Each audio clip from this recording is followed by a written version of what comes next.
કે ડી અને સી એક વ્યવસાયમાં 3:2 ના ગુણોત્તરમાં રોકાણ કરે છે. જો કુલ નફાના 5% દાનમાં જાય છે અને ડી નો હિસ્સો 969 હોય તો કુલ નફો કેટલો હશે? બે ત્રણ અલગ અલગ રીતે આ પ્રશ્ન ગણી શકો, રાઈટ? હું આને બે રીતે તમને અત્યારે સમજાવું છું કે કુલ 100% જે નફો છે, 100% નફામાંથી શું કરે છે તો કે 5% દાનમાં જાય છે, તો 5% એ લોકો શું કરે છે? દાન કરે છે. અને બાકીનું કેટલું? 95% ની વહેંચણી કરવાની છે. હવે આ 95% ની વહેંચણી કેવી રીતે કરવાની છે તો કે 3:2 ના ગુણોત્તરમાં, એટલે કે 3 ગુણોત્તરના 2 ગુણોત્તરના, એટલે આપણે અહીં કહી શકીએ કે કુલ 5 ગુણોત્તર થયા. 5 ગુણોત્તરની વેલ્યુ 95% છે, તો દરેકને 2 ના ભાગે કેટલા કેટલા આવે તો 19 5 95. 3:2 ના ગુણોત્તરમાં તમે આ ટકાને વેચો તો 19 તરી 57 આ થશે અને 19 દુ 38 આના થશે.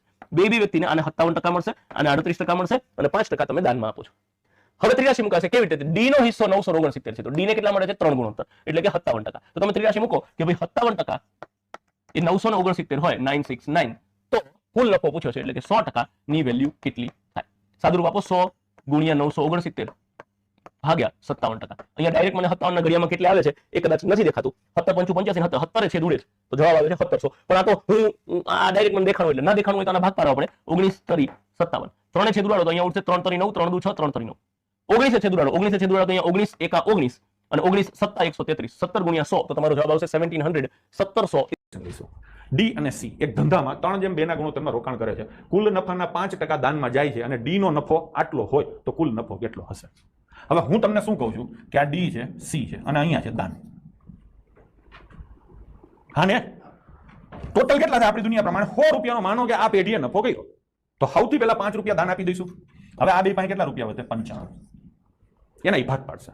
કેવો ભાગ પાડશે? 3 અને 2, એટલે 5 ને 5 એ 95, તો એક કેટલા થાય? 19. તો ડી ના ભાગમાં કેટલા આવે? 57 અને આના ભાગમાં કેટલા આવે? 38. જો એને કેવી કેવી હળિયું કરી તમને ખબર પડે. જનરલી સી ને ડી હોય, અહીંયા એને ડી ને સી આપ્યો છે, બરાબર ને?